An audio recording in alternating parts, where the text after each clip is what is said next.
Good morning, good afternoon, and good evening to the first seminar of the TSU, the Technical Support Unit of the NAMA facility. My name is Sören David. I'm the head of the TSU and will be moderating today's webinar. We're very pleased to see the high number of participants. Close to 200 colleagues from all over the globe have registered. Thank you all very much for joining us and a very warm welcome to each of you. A particular welcome goes to all those participants from entities which have already participated in one of our previous annual calls. This is the start of a series of at least 3 webinars to provide information on the selection criteria for projects seeking funding by the NAMA facility. We intend to hold the next webinar in July. We'll keep you informed and invite you to our next events separately.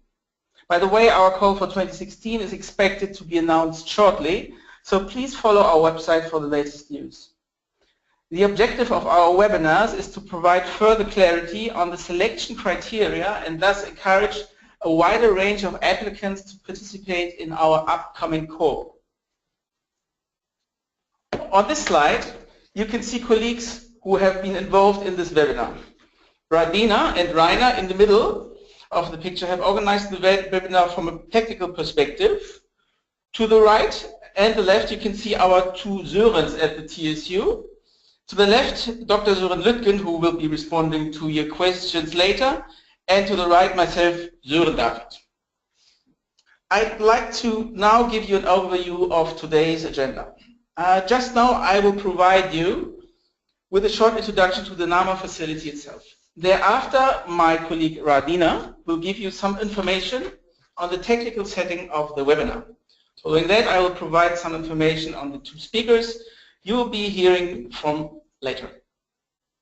Today, we will be covering the following 5 sections and topics: transformational change, implementation readiness, financing mechanisms, and fourthly, business models and selected financial mechanisms, and then there will be a final 5th wrap-up session.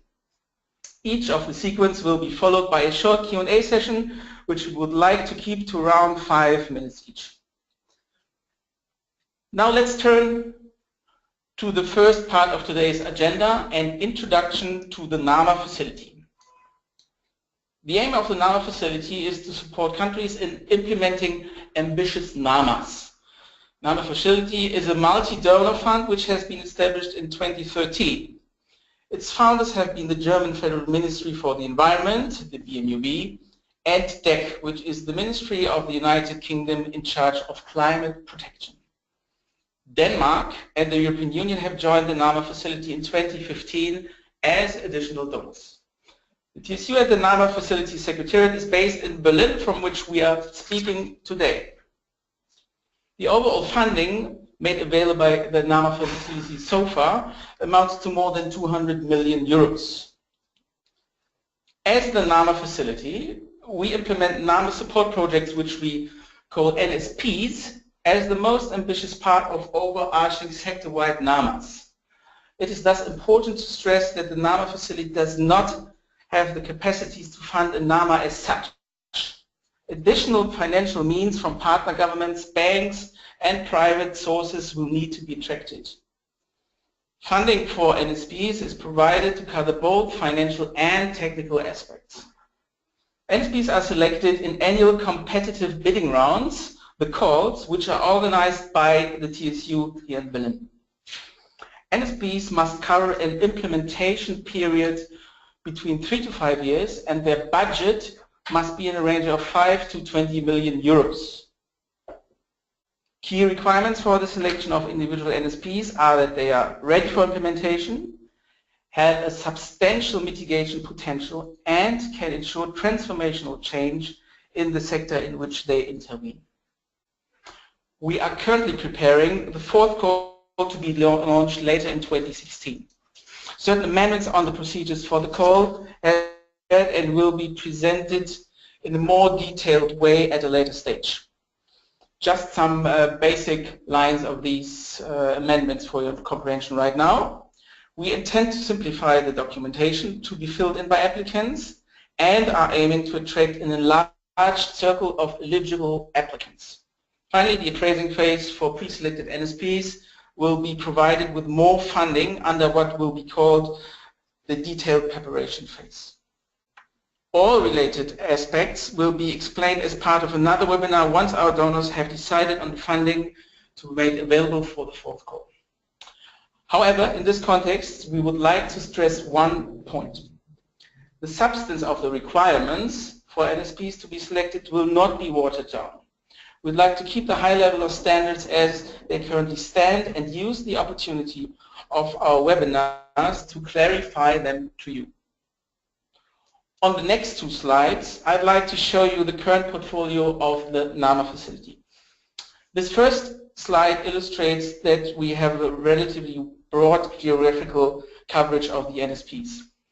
Africa and Asia have a growing number of NSPs, while the highest share of projects traditionally comes from the Americas. Second slide gives an idea as to which individual sectors NSPs cover. You can see that a high number of projects address energy-related topics, but also other sectors such as transport have a high prominence in the NAMA facility portfolio. I'd like to conclude my introduction to the NAMA facility with an overview on challenges for designing NSPs, which we have noted over the last three calls. A well-established definition of the mitigation potential, a well-targeted barrier analysis, and an assured technical viability of the NSP proposed are three key aspects with which numerous proposals have struggled in the past. Finally, financial mechanism is the single most important issue where proposals presented to the NAMA facility have been weak. We will engage with this topic during the course of today's webinar. Now my colleague Radina will guide you through some technical aspects of the webinar. Thank you, Zoran, and hello everybody. First, I would like to give you a quick introduction to the control panel of the webinar, which you can see here on the right of the PowerPoint slide. I will also use my mouse on the screen in order to show you some of those aspects. First, you can hide the control panel using this little arrow. Second, you have been muted by the organizers and you will not be able to unmute yourself.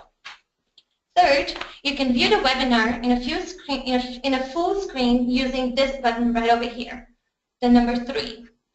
This could be useful as the sessions will be accompanied by a PowerPoint presentation.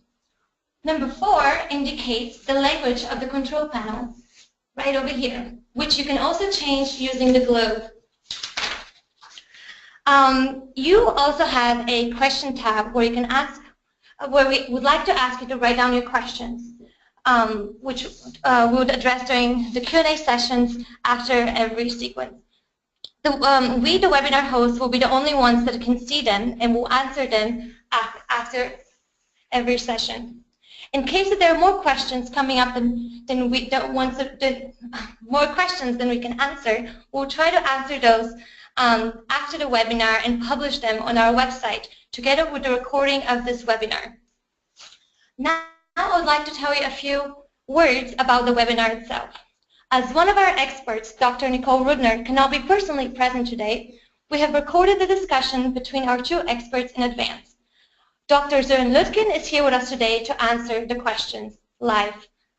We have split the films into 5 sequences on the different topics on the agenda, and we'll stream only the audio of the discussion in order to accommodate for all the viewers who might have a slower internet and to avoid technical problems. These sequences will be accompanied by a PowerPoint presentation which leads through the talk. The audios are about 5 to 8 minutes each, during which time we have asked you to submit your questions in a written form while we present the topics to you. Afterwards, we'll have, as I mentioned, about 5 minutes to answer your questions. You can answer your questions using the control panel. Also, any additional remaining questions that cannot be addressed will be made available after the webinar. After the webinar as well, you can also access the videos themselves on our website, www.namafacility.org. If we stay close to the schedule, we should be also able to answer some general questions. Lastly, the presentation that you see right now will also be available on our website. I will now hand over the word back to Zoran, who would introduce the NAMA facility experts. Thank you, Radina. It's now time to introduce the two experts who engaged in the discussion on today's 5 topics. Dr. Nicole Rubner is a freelance consultant with 20 years of experience, mainly for the German development bank KfW. She's working for the NAMA facility as a senior advisor since 2015. As mentioned earlier, Nicole is not joining us live today. Dr. Søren Lütgen combines an MBA background and a PhD in climate policy and has experience from 10 years of service with the Danish Ministry of Foreign Affairs.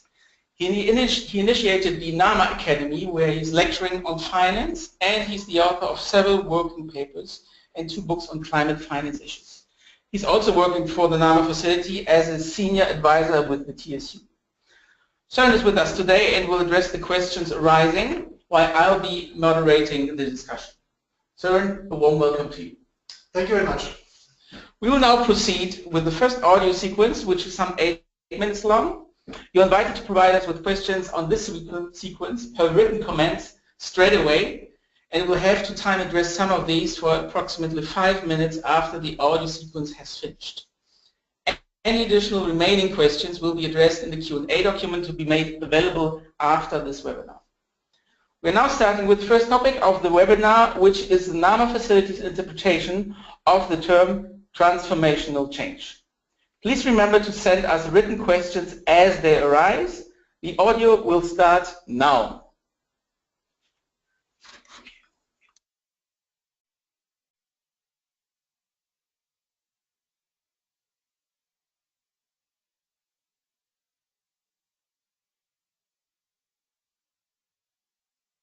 Climate financing instrument, financing nationally appropriate mitigation action.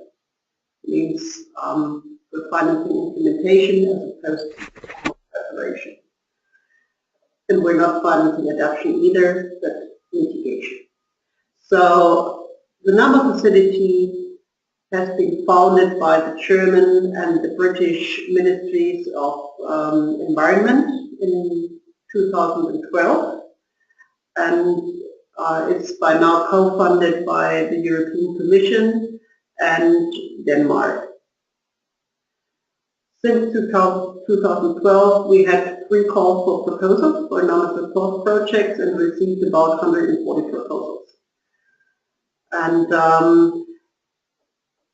we're constantly evaluating these proposals and drawing our lessons learned. And one thing that we saw from those proposals is that one issue, and this is why we're going to talk about this today, the issue of financial mechanisms is seriously underdeveloped. And the financing mechanism for us are key to NAMA support projects and to NAMA and are very important to us. And why this is so important has to do with 2 topics, let's say. For us, it's with the topic of transformational change and with the topic of implementation readiness. So when we start with transformational change, what do you understand by transformational change and why are financing mechanisms important for that? Well, when the NAMA facility was launched in 2012, it was launched with the requirement to promote transformational changes in those countries that were implementing NAMAs. And that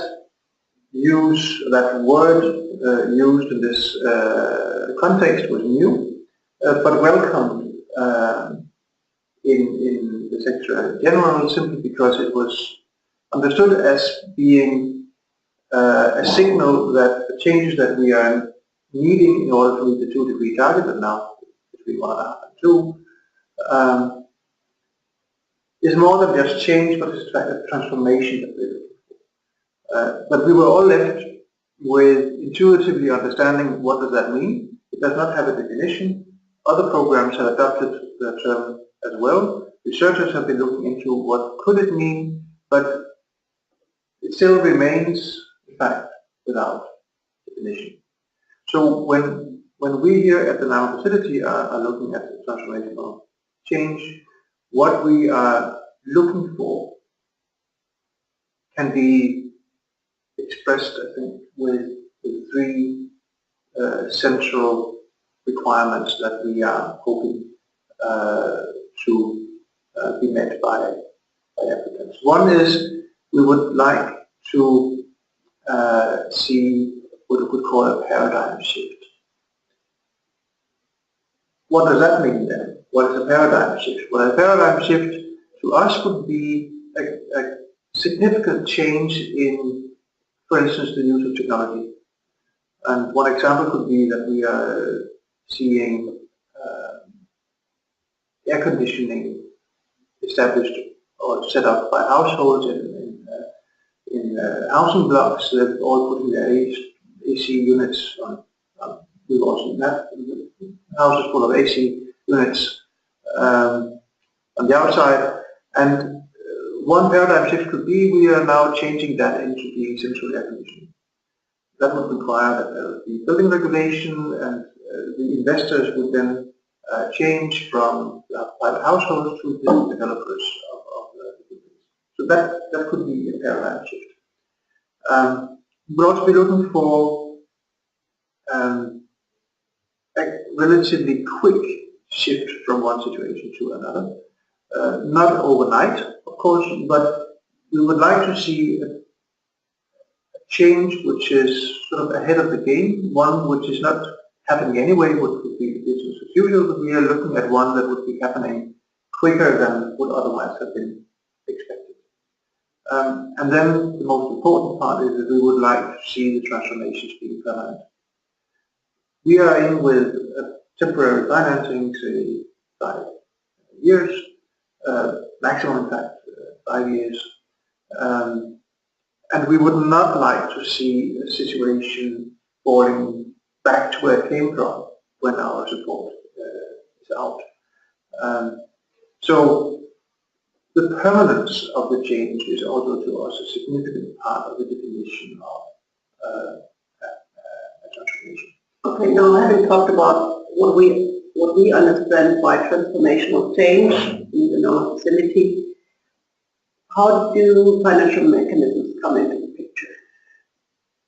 Any change that you would see in use of technology or the behavior of those people or corporations or even public sector entities, any change in behavior that they may do in order to choose the lower emission alternative would be reflected in the cash flows. The cash flows are intricately linked, of course, with the financing mechanisms. The financing mechanisms are in fact after the cash flow. So, say again, the AC units, you go from split units to central air conditioning, you see a shift in cash flow simply because private households stopped buying air conditioners and developers start buying them. But that's a different kind of units. So that is a significant shift in cash flows that can be detected and can also be promoted by different financing mechanisms that we will be setting up within our activity. That's what we're looking for. Now, how to determine how big a cash flow change is needed in order to signify a transformational change, that would be case by case, and that would be for the applicants to demonstrate that this shift in cash flow and this financing mechanism that we have put in place in order to achieve this shift in cash flow is in fact so significant that it must be considered a transformation. So on our paper on transformational change that is on the NAMA Facilities website, we have a couple of keywords, or we mentioned a couple of keywords like replicability, scalability, innovative potential, regulation, behavior change. How does that come together with the financing mechanism? Well, these are terms that mainly link with the issue of permanence. That means we are looking for changes that we will be participating in starting, but we are just as interested in seeing them evolve, develop, expand, and on a permanent basis. It's not something that ends when the facility is out, but something that in fact continues and expands when we are left. And we want to see evidence that this has actually been considered in the applications.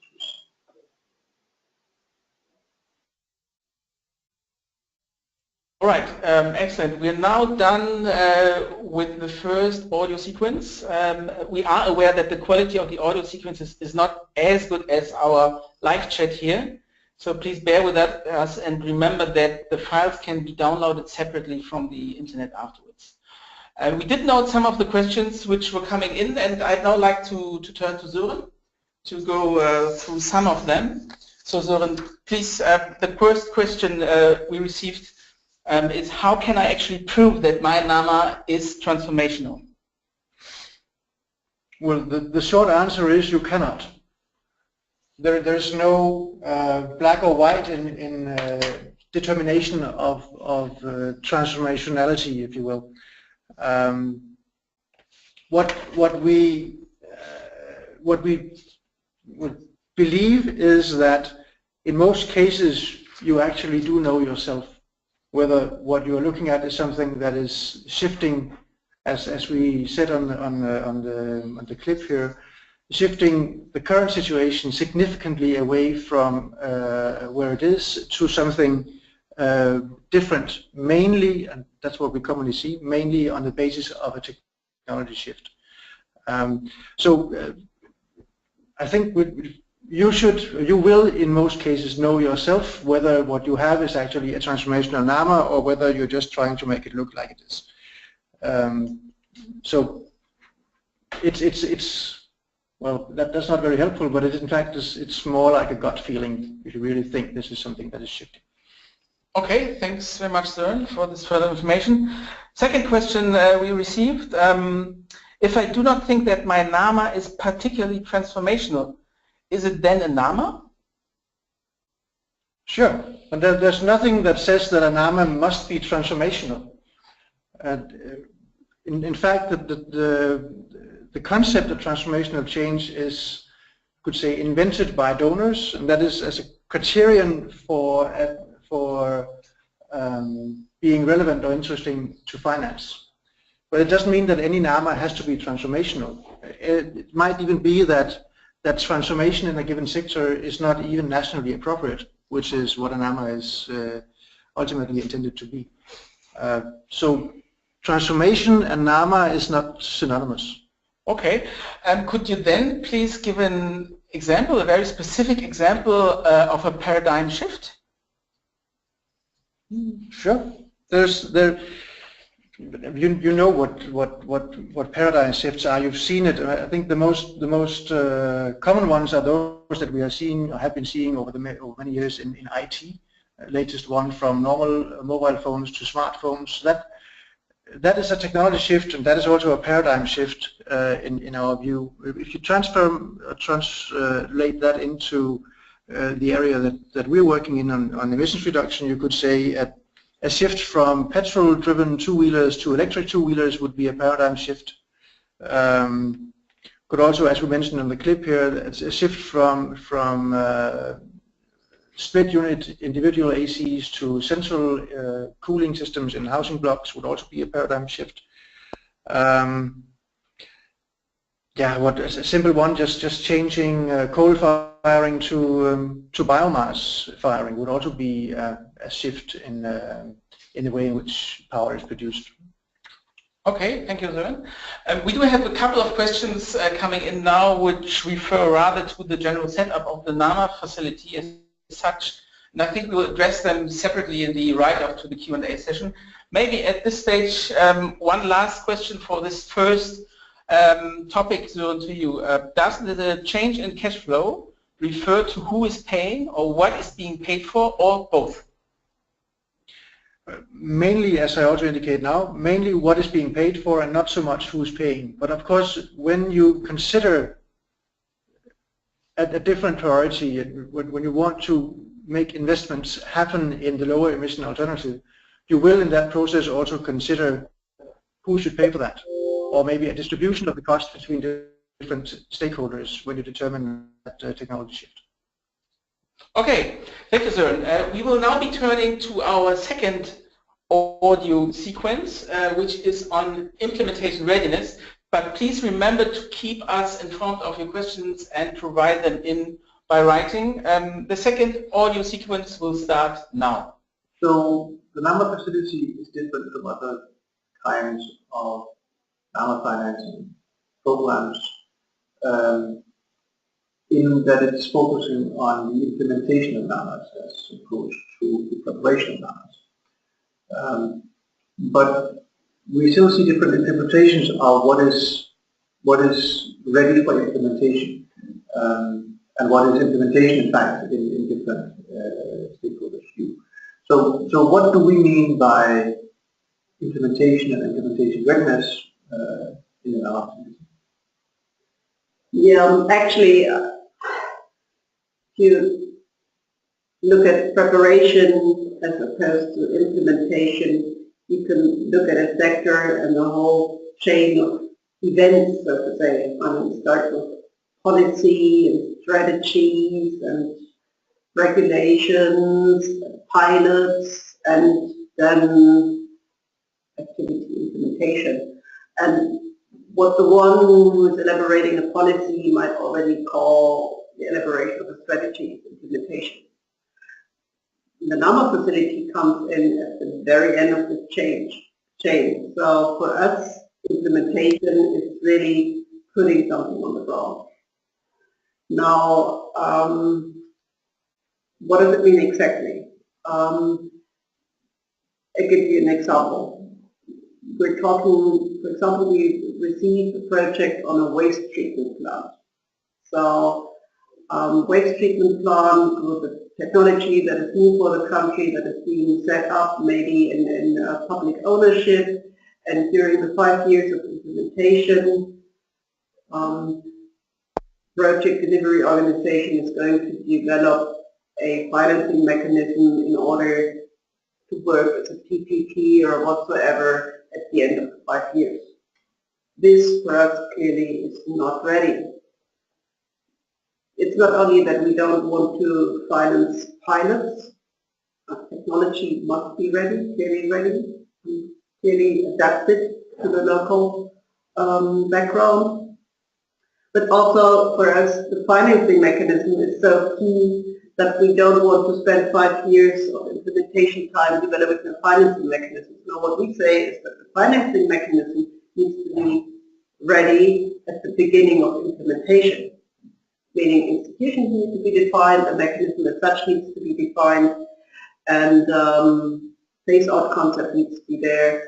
So the whole financing mechanism needs to be ready. This is in order to kick in during implementation.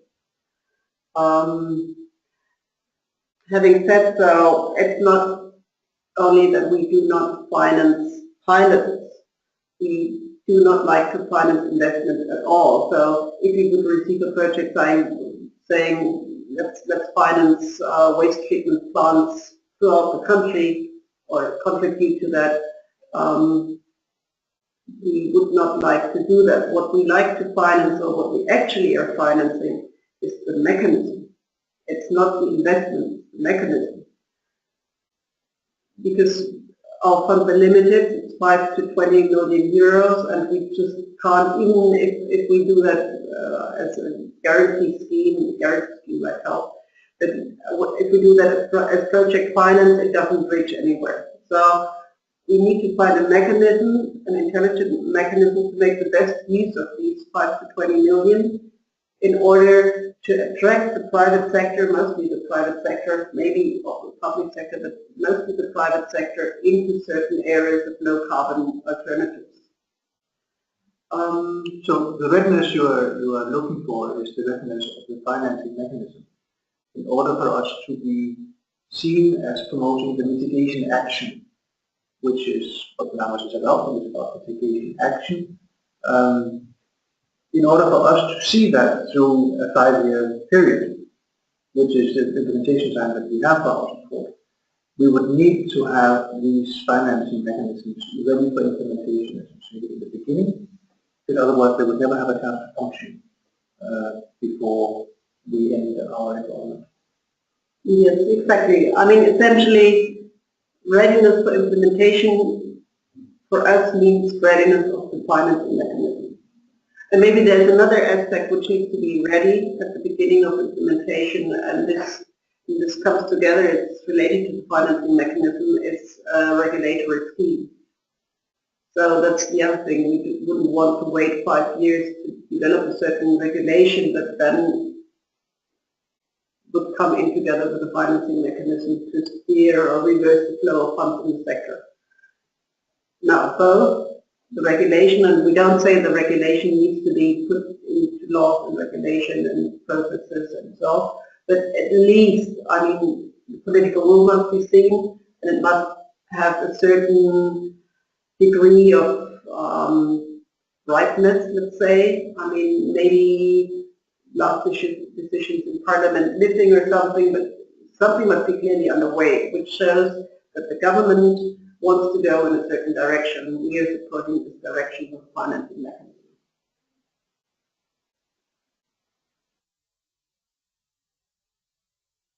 Yes, hello, this is Sir David back in the live chat from Berlin. We have received a couple of questions actually also on the first clip, which we would like to park for the moment being, and we will address them later on in the wrap-up session towards the end of this webinar. Now let's turn to the questions on this second audio sequence we've been listening to. And I'm still addressing these questions, of course, to Sören Lipplen, who's standing next to me here in Berlin. Sören, one question which we received. We are participating in the readiness program, but we have not looked at financing yet. What shall we do?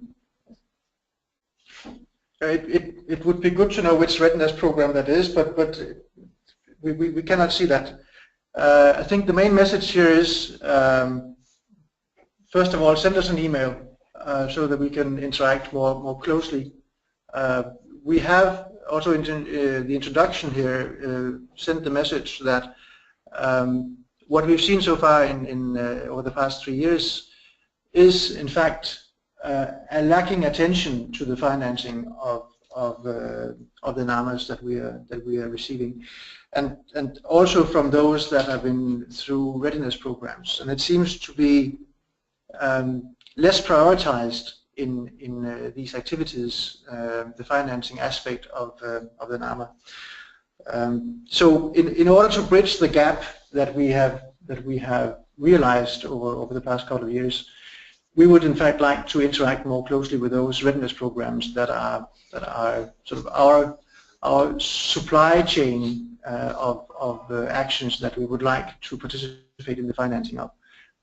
So please, if you are working on the preparation of NAMAs, and particularly if you want to discuss the financing aspects of it, please contact us in good time, and as I said, drop us an email and we can take it from there.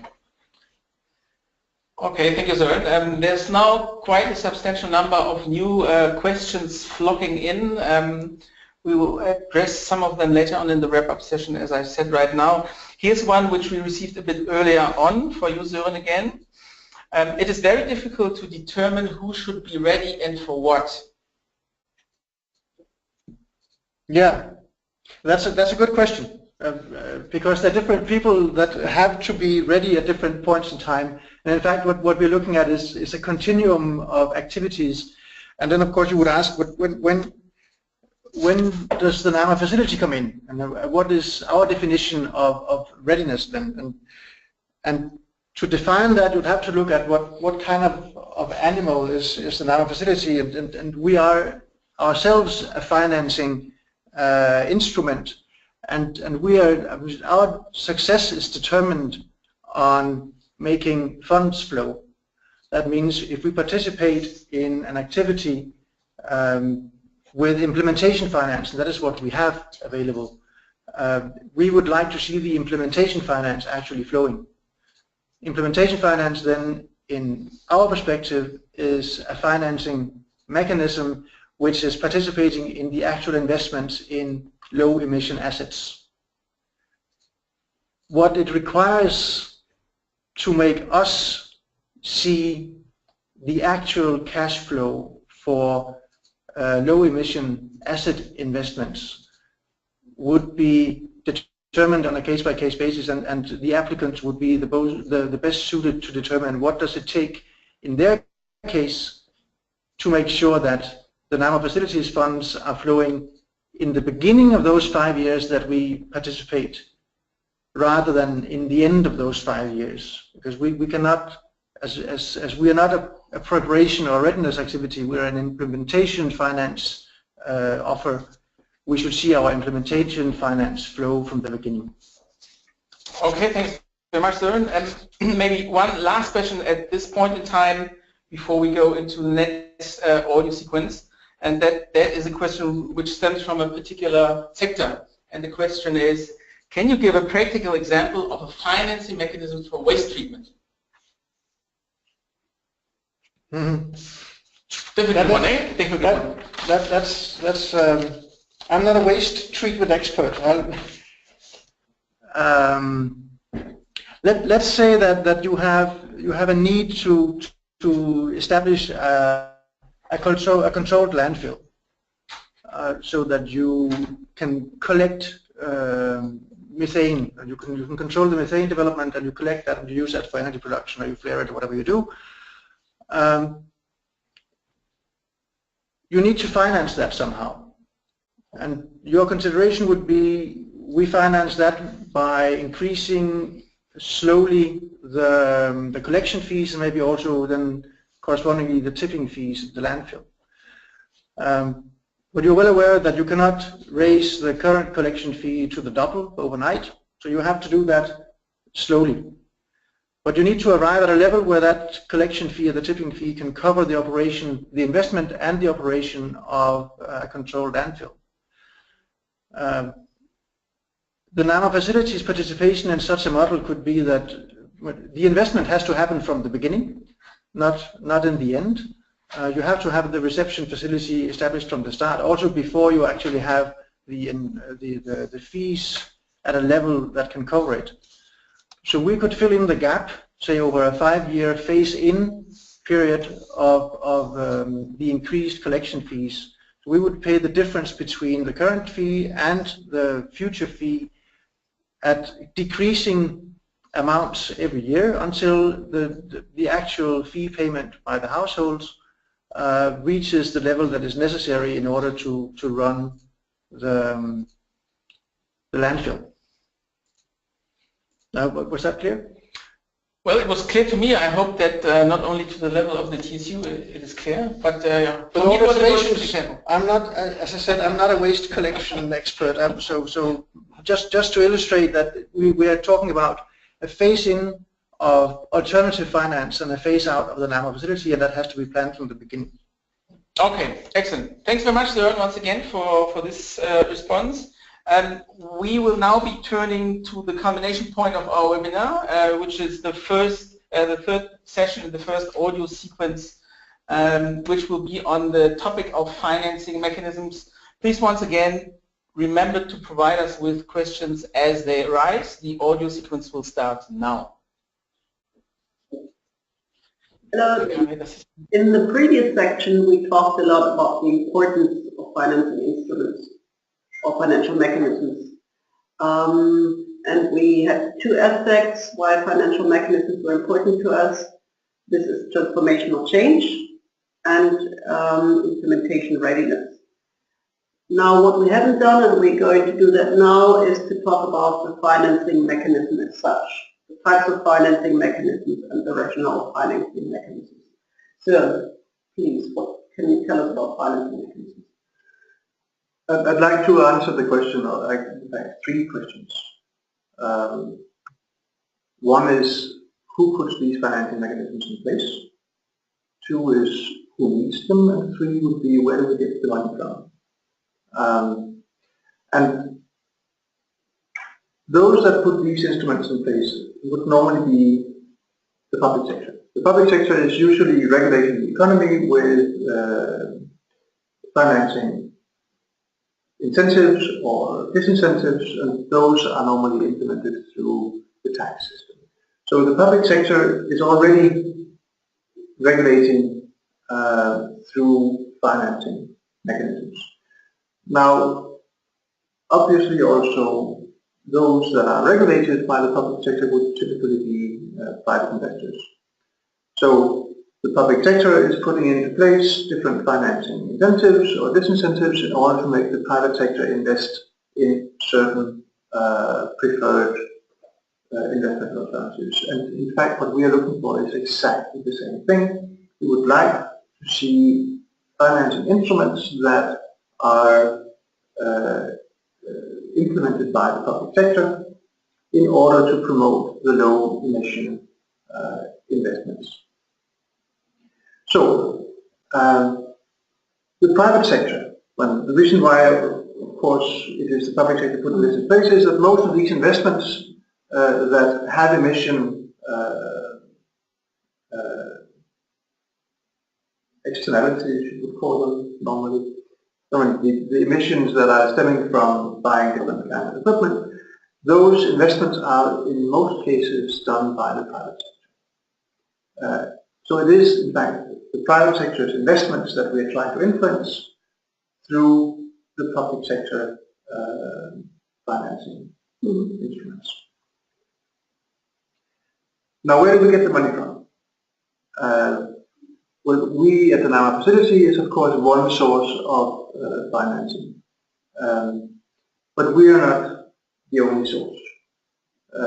We are normally a temporary source that phases our support in, but we are in fact just as interested in seeing how can we phase our support out again, and how can that be that support be taken over by other sources. And as we're looking for permanent changes of investment behavior in the private sector, we would also be looking for permanent sources of finance. And that source would typically also be the public sector budget.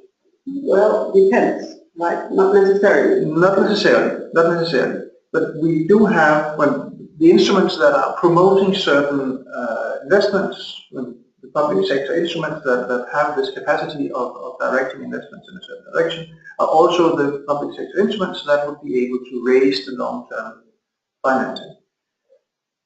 It may well be that those instruments that we are bringing in cannot immediately be taken over by the national public sector, so there would be a need for other sources of finance to face that different financing in. Let me give you an example, because it's also a question of who are we actually looking at to raise that kind of financing. Say, for instance, air conditioners for households. They have a certain energy efficiency. We would like to raise that efficiency to reduce energy consumption, but that would mean that the average price of air conditioners for households would go up. We, as a financing mechanism, could foresee, for instance, a temporary sweetener. We could, even though it's not the most cost-efficient way to do so, we could put in a small grant for that investment, and that grant would then phase out again until the household would get used to a different and higher price level for the investment. Mostly they would in fact earn that extra investment back from saved energy. But we are now expecting the households to provide that financing, the long-term financing, simply by buying more expensive equipment. You could also see an option where the public sector could participate in that. There may well be a situation where these ACs are imported and the import tax on those would be 20% and applied across the board. But you could in fact reduce the import tax on the most efficient air conditioners and by that reduce the actual retail price. But in that case, the financing would have been provided by the public sector. And very often you would see those, a combination of those two sources as the optimal way in which you can establish financing. Now, when we look at the NAMA support projects and what we being offered as financing mechanism in the offline, it's mostly not public sector instruments as depreciation rules or taxes or subsidies. It's mostly, it's concessional loans directly to the private sector, concessional loans, or even grants sometimes, or guarantees to the banks to lower the risk. So why is that so? Do you have any idea?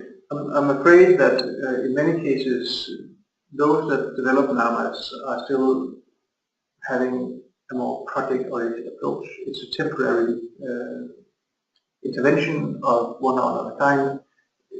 So a project approach fits well with a temporary mechanism that we put in with an NAMA facility in a bank, for instance, as a subsidy on interest rates, for instance, in a certain period of time, and then we're out again, and that was then the NAMA. And we would, in fact, very much like to see a more permanent change in the financing structure, where we see these public sector financing instruments also applied. Yeah, that comes together with, say, all projects are named NAMA support projects. So NAMA support projects fitting into a wider NAMA and supporting a wider sector scheme. And this is actually what we're looking at.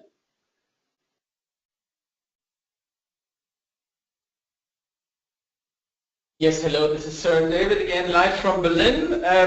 Not surprisingly to us, we have received a high number of questions on this third audio sequence, which is really at the core of today's webinar. And I'd like to read out one of the questions we have received. It is a bit longer, but it seems fairly interesting to us. The explanation of the facility points to incremental finance need. However, we find that many NAMAs, which are nationally driven, do not always need incremental finance. They need access to capital in grants to lower equity or loans to cover the debt. The equity part can fit into incremental finance, but the loans often not. Søren, what would you respond to that? Well, it sounds to me like it's both that some NAMAs need financing or do not need financing, but in the end they do anyway, just in a different form. I think first of all, the NAMA facility does not per definition fit into all contexts. When our offer is not, it's not a given that it matches the need that is presented. And many NAMAs,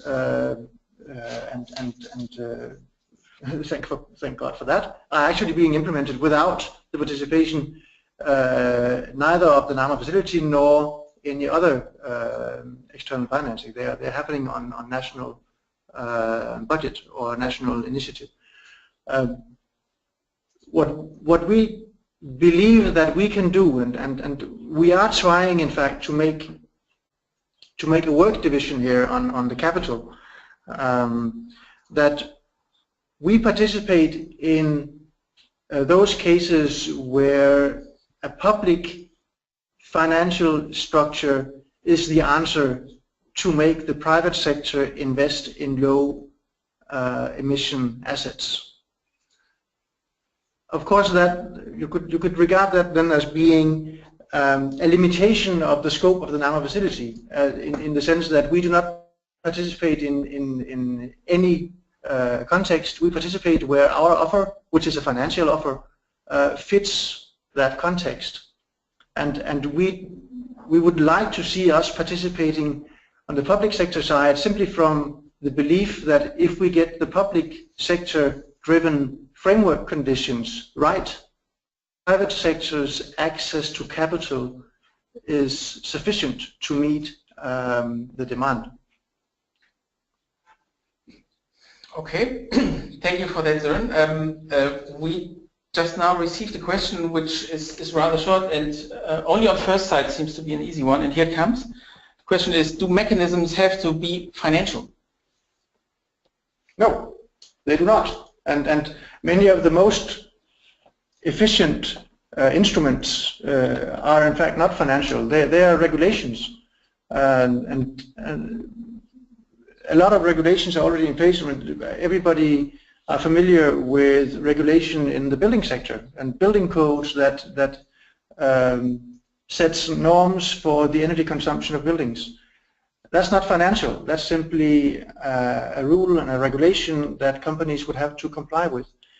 The challenge in that regard would be the enforcement of the regulation, which is often a challenge. But it's not a financial mechanism. In many cases, combining different instruments and combining financial and non-financial instruments are in fact the most efficient way forward. Okay, thanks for that clear answer, Søren. Before we turn to our fourth audio sequence, I'd like to ask one last question, Søren, to you. Here comes. It sounds like you're only looking at public sector administered financing mechanisms. Are there no private sector mechanisms? Yep. Just as I said, as my answer to the first question, we're trying to establish this work division where we are not so much participating in the private sector's financial structuring. We're taking that as a point of departure in the sense that, and we're coming back to that in the next session here, in the business models, we assume that the private sector would invest based on a business model which has to come together. Our task, I mean, not our task alone, but the NAMA facilities participation in the entire structure would be where the public sector needs to put in place one or more instruments that makes the private sector's business model come together. So it's simply about making the low emission alternative the private sector's preferred investment option. All right, thanks very much, Søren.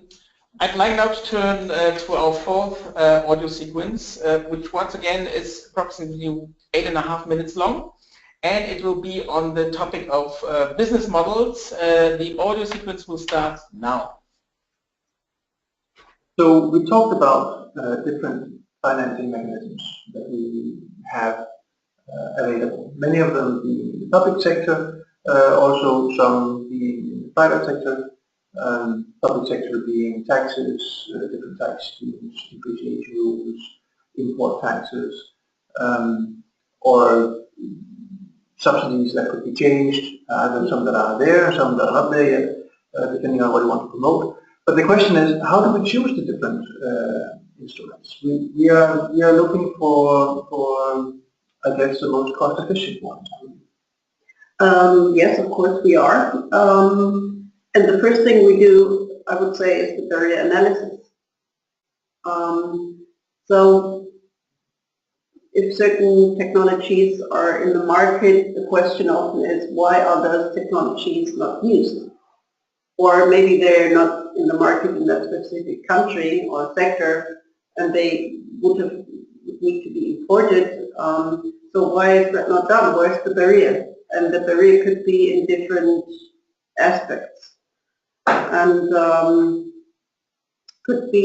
barrier could be in the finance sector, and the barrier could be on the side of the users or investors. What is important when we think of users and investors and barriers, we need to analyze, I would say we have a set of 3 factors we need to analyze. One is the technology as such. Then we're speaking about capital costs. I mean, maybe energy efficient technology is more expensive than the business as usual technology. This technology has a life cycle, and it has operation and maintenance costs, and most probably it has either a surplus or an earning or a saving. Meaning, for example, if we do energy efficiency investments, investing in better fridges, air conditioners, whatever, insulation of buildings, you name it, with savings in energy costs. If we build a power plant from renewable energy, then we have earnings. So all these things we can, if we look at the technology, we can compare these factors to the business as usual scenario of the business as usual technology, maybe coal-fired power plant versus solar power plant.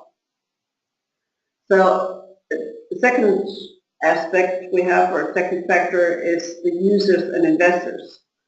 They have different interests, and they probably look for the most efficient and cheap solution.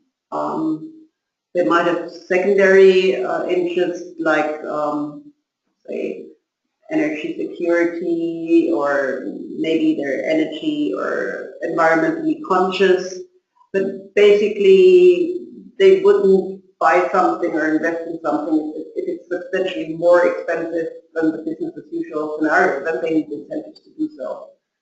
And the incentive for doing it is always then a financing mechanism. And the third factor is the finance sector. Because the finance sector, usually they have certain products, and the products, they might fit the technology and the users, or they might not fit the technology and the users. And the finance sector is risk averse, so they're mostly a little bit hesitant when it comes to financing new technologies.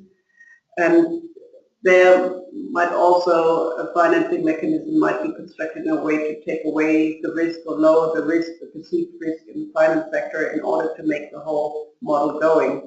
But we really need to do that barrier analysis to see where the barriers actually are. Are they with the finance sector? Are they with the technology? Or are they with the users or investors? Maybe they are in several of them, and we need to build financing mechanisms that respond to these barriers. So,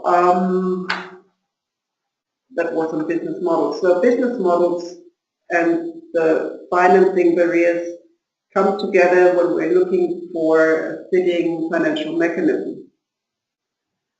And apart from financial mechanisms that need to respond to a certain barrier and problem analysis, we're looking for financing mechanisms that have a high leverage effect.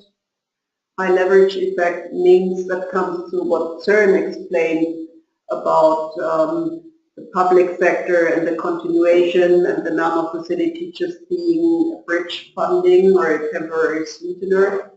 So is there a public sector or private sector financing mechanism overall that we're just bridging? And how much funds will they come in, either from the private sector, directly from the users, or from the private sector, or from the public sector? Might be. I mean, so this is what we're looking at. A financial mechanism comes with a certain leverage effect, and it certainly, and Søren talked about that also, it needs to come with a phase-out concept. This is key. It's not an add-on. It's right from the beginning. We know we're not aiming at project funding. We're really aiming at financing an overall, or promoting an overall sector transformation. And this is why we need a phase-out concept, and we also need an institutional setup. Why do we need that? Because we want to achieve a permanent transformation, and because we want to make the best use of limited funds, like always in the financial world. So one thing is, now we need to identify the barrier. We have identified the barriers that needs to be addressed with a particular financing mechanism. That reflects then the investment decision by the private sector, but it should also reflect where do we get the most for our financial intervention. We should have the most for the money. So how do we choose now which instrument is the most financially efficient as from us as a regulator? Yeah, exactly. That's what I said when I talked about the leverage effect and making the best use of non-facility funds, grant funds. So we can, going back to the business model, and as I said in the beginning, we have that business as usual calculation, buying an AC, which is a certain lifetime and a certain cost for operation and maintenance and so forth, and we can have the new technology and compare those, and we can compare those with certain financial instruments, and we sort of would know, do some research in the market, for typical investment of that kind, how much would investors expect as return on investment? And of course, if we ask them directly, they would always say, oh, just give us a grant, we want 35% return on investment. But this is maybe not the most efficient use of our funds. So how can we achieve that? I mean, we can do that calculation and try to get out of our funds as much as we can, and as little subsidy as we can get away with, in combining maybe direct subsidy or a concessional loan or interest subsidy whatsoever with a regulatory mechanism that kicks in at a certain time. So that would not cost direct funds to the normal facility or to the public sector, but would just steer the market in a certain direction. So it's the combination of mechanisms that we're looking at.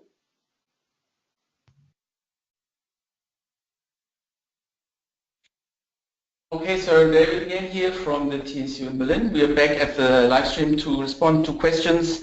Now with regards to our fourth audio sequence on business models. So, you're still with us, that's very good. Please come a bit closer. By the way, we also still have a high number of participants, which is great. People do not seem to drop out. That's a very encouraging sign. Despite the audio quality? Yes, despite the audio quality, one would say. We did note so far only 2 questions on business models, and we will address them now. So, first of those 2 questions. What if my business model comes out with a loss? Then you wouldn't do the business, I guess. But it depends what you want to do with it. But you could say in most cases those investments that do not happen is in fact because they come out with a loss. Our task is now to make those investments, I mean the low emission investments come out without a loss, meaning with a profit somehow. So the question is now, how do we develop a financing mechanism that brings this loss into a profit instead?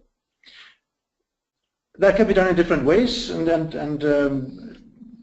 that would then be for the NAMA developer to consider which instrument would be the most efficient one in order to make that business model profitable. But there's also another option, and that's the more risky one, or the one that maybe requires a bit more courage. If it comes out with a loss, you could decide to regulate or to impose the investment, simply to impose that loss on investors that would then be required to invest in an asset which is preferable from an emissions reduction perspective. And of course that is very rarely popular that a public sector regulator imposes an investment to a private sector and imposes at the same time a loss for the private sector. So that should be used very carefully. But in fact we accept that kind of imposing investments by the public sector every day. In other areas of activity, a simple one, maybe it's not a good comparison, but a simple one would be the imposing of seatbelts in cars. And that's, you could say, an investment by the private sector that doesn't necessarily result in a return on the investment. The return for that investment would in fact be in the health sector, where you would have a decreased cost for casualties in traffic.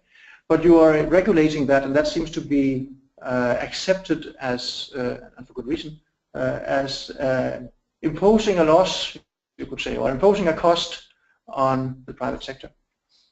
Okay, thank you, Søren. We did receive a couple of questions which are relatively long, and I think we'll consider them for the wrap-up session later on. At this stage, maybe let's resume this Q&A session on business models with one last question, Søren. And that is, not all emission reduction technologies have earnings or savings in the long run.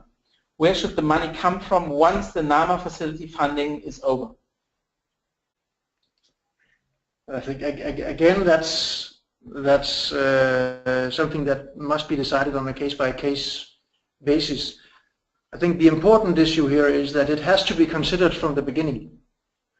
We have seen, and we do see more frequently than we would like to actually, we see proposals for financing where the NAMA facility is taking over the first 5 years of a grant model, and then the expectation is that, or the phase-out concept as we call it in the facility, where we phase out our support and somebody else phases in, that it is assumed that another source of grant financing will be available at that time. And that is not, to us, a sustainable financing model. It has to be considered from the beginning. Where is the financing for the continuation of the activity going to come from? And that has to be designed into the model from the start. Preferably, as I mentioned with the waste treatment example, it would be good if that source of financing is in fact already participating in the beginning, and what is happening over the lifetime of the NAMA facility activity is that the weight of the different financial partners is changing so that the NAMA facility can phase out its participation and its share is taken over by the other parties to the financing model. Okay, thanks very much. So looking again for these explanations. We will now be turning to our fifth and last audio sequence. It's a bit shorter than the previous ones, and it's actually a wrap-up sequence. It will be approximately 6 minutes long, and after that we will address any further questions coming up, and some of those as well which we have been able to address in the previous Q&A sessions. The audio sequence will start now. So the NAMA facility emphasizes a lot of financial mechanisms, and this whole webinar was on financial mechanisms. So could you please wrap it up for us? We started by introducing transformational change, which is one of the core requirements for our facility. It was part of the foundation for establishing the NAMA facility in the first place. We want to achieve transformations. We consider transformation as being a paradigm shift, meaning a shift from one technology to another, or one particular way of doing things to another particular way of doing things, of course towards a low emission alternative. We want those changes to be faster than would otherwise have been the case in mitigation of business as usual, so a certain quickness or speed of the change, and we want those changes to be permanent, meaning that when the NAMA facility exits with its financing, there will be another financial structure, financing mechanism that keeps the momentum up, so to say. It expands on the activity, it makes sure that the activity does not fall back to where we came from when the NAMA facility is out again. We also talked about readiness for implementation. The NAMA facility is different from other financing instruments that are focused on NAMAs by being focused on the implementation of NAMAs. In our context, that means implementation of a financing mechanism. It is not the implementation of a project as the construction of a wind turbine or a waste incineration plant, as you mentioned. We are doing the financing mechanisms. That's what the NAMA facility is about. We have financing available, so therefore we put financing into financing mechanisms. Those mechanisms should then be promoting those investments by typically the private sector that we would like to see with investments into low emission alternatives. Implementation readiness means that when we start with our support for from the NAMA facility, those financing mechanisms must be ready for implementation, meaning that they can actually kick in and work in the beginning of our involvement so that we achieve the mitigation actions that the NAMAs are all about within the period of time where the NAMA facility is involved in it. We talked about financing instruments. We talked about who puts them in place, who needs them, and where do we get the money from. It is in most cases, practically in all cases, the public sector that puts in place financing mechanisms that directs private investment into a certain direction, and that is what we are in fact also looking for in the NAMA facility. It is the public sector that puts these instruments in place, but it is in fact mostly the private sector that uses them. Meaning it is the private sector's investments that we would like to promote going into a lower emission path. Now, where do we get the financing from? The NAMA facility is one source, and we are in a certain period of time, but financing in the longer term needs to be put in place in order to make sure that the transformations are done. Those financing sources are most efficiently providing long-term cash flows, long-term support, if they come through the national public budget. So we would be looking for models where we are in at a certain point in time, but we are hopefully then promoting that the national public sector, financial structuring through financial instruments, take over the financing of the continued transformative activity. Now, in the end, we also have to choose those mechanisms that are the cheapest. We want to see a combination of instruments. We want to see considerations of different combinations of instruments in order to see how do we get as much as possible for the limited funding that we have available. That's of interest to us. It is, of course, also of interest to those that should step in at a later stage to take over from the NAMA facility, and if that is the public sector in the NAMA host country, it is, of course, also in the interest of the public sector that that intervention is as cheap as possible. So we would like to see different calculations on how do we get this transformation on the way in the cheapest way possible. So those were fundamentally the four issues that we've been touching on today. We are, of course, open to questions. Thank you for listening. All right, excellent. We now come to the final completing Q&A session of this webinar. We have collected some of the questions that have been flocking in on all of the audio sequences. The last one, actually, which we received just now, I'd like to read it out. And Sören will once again listen carefully and try to respond to that. And here it comes. In South Africa, we usually refer to transformational change in relation to radical transformation. Is that the similar case with regards to the interpretation of the NAMA facility?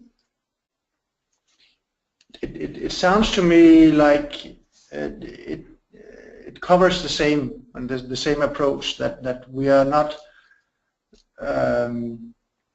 we're not looking at just change, but a change which is faster or more significant than would otherwise have been the case. And I guess some would also call that radical. But there's many words used to describe the same thing. I mean, which is a deviation from business as usual that happens faster or more significantly than would otherwise be the case. Okay, thank you, Sören. There's a bit of a longish question here, but I try to read it out anyway. Your explanation on readiness means that the facility only addresses national actions that are low-hanging fruits. They are far downstream and have finance structured. 95% of NAMAs are not at this stage, as the countries want NAMAs to see real transformation. And low-hanging fruits, they can often really finance themselves. So where is the real support for transformation of the NAMA facility? I think That is actually right. That a number, the large majority of the NAMAs that are out there are not at the stage of readiness that we are actually requiring. And of course, we have been discussing also the NAMA facility. What do we do with it?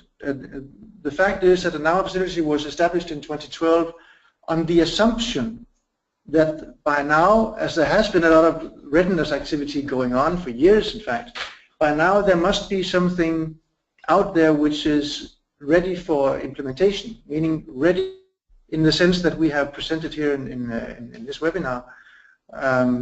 And for those, we would like to provide financial assistance for the implementation. We have realized that that is not the case. I mean, there is not that many NAMAs that are actually ready for implementing activities and adopting financing mechanisms that can incorporate NAMA facility financing as we had expected in the beginning. But the answer for us is not to move upstream in the sense that we would then provide financing for readiness. We keep our focus on the implementation finance, and we reserve the readiness finance to actually finance the readiness. That means not using our funds, our implementation funds, which is unique. There's no other grant implementation funds around. We should use it carefully and then reserve the readiness activities for those programs that are actually dedicated to readiness. The challenge for us is to bind those two things together, I mean, to make sure that those readiness activities actually deliver NAMAs that are then ready for implementation finance. Okay, that makes sense to me. Søren, here's a shorter question which we received a bit earlier on, I believe, in the context on the audio sequence on financial mechanisms. And the question is, can you provide an example on financial mechanism for transport NAMA? I have to admit it's difficult. And the reason why it's difficult is that transport in itself as an emissions reduction activity is difficult. And it's difficult from the perspective that separating the transport activity from the emissions reduction activity is a challenge. And in most of those cases, it is in fact transport investments which preferably should be undertaken for other reasons and with other means of financing. That doesn't mean that we cannot participate. And let me give an example, and that in fact then also refers to another question that we have on transport. Our Peru project, where we are participating in the financing of the metro in Lima, and you would immediately ask why do we participate with a very small fraction of the total finance for the metro in Lima, which is obviously a transportation project and not an emissions reduction activity. And the reason why we do that, the trade-off that we are doing here is that we are then participating instead in a policy-based transformation of the transport system, in the sense that we are supporting, or we are requiring shifts, policy interventions that are related to bicycle and non-motorized transportation, so that that fits better with the public transport system. So in that sense, it's the argument for us to participate with the financing of the metro is in fact other policy elements that we are then using as success criteria for the participation in the financing part. Okay, thank you, Søren.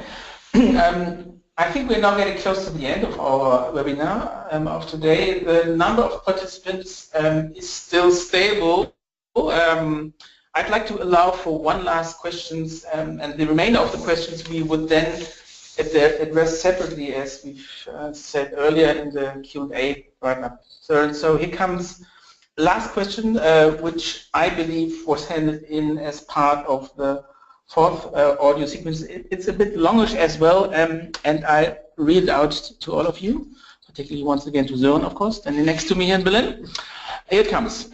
In light of the Paris Agreement Article 6, would the NAMA facility welcome it if a proposed NSP builds part of its financial argument on being a pilot activity for crediting and receiving revenue from credit sales, as long as all credits from activities receiving direct financial support from the NAMA facility will be cancelled? Would that be seen as a positive aspect of the NSP or more as a risk?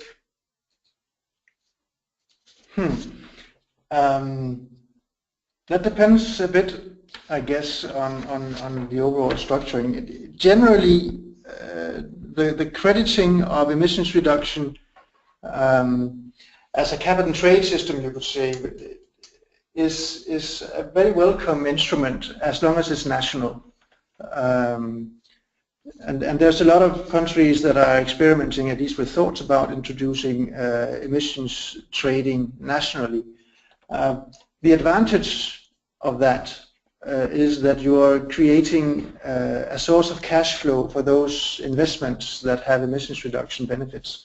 And that is cash flow that otherwise can only be achieved through the public budget, which is often constrained. So from that perspective, as a part of a financing model, I see no reason why we should not applaud the introduction of that kind, that source of cash flow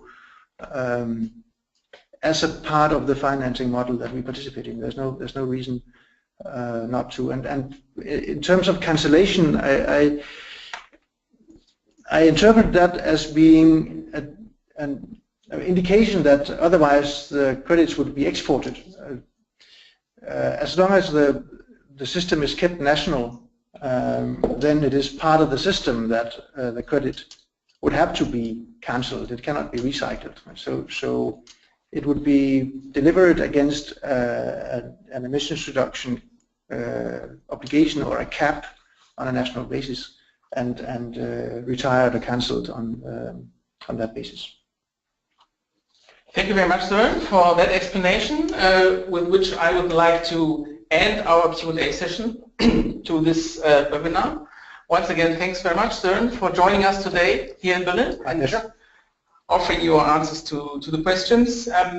That also brings us to the end of our webinar of today. Thank you all for your participation and, of course, also for your questions.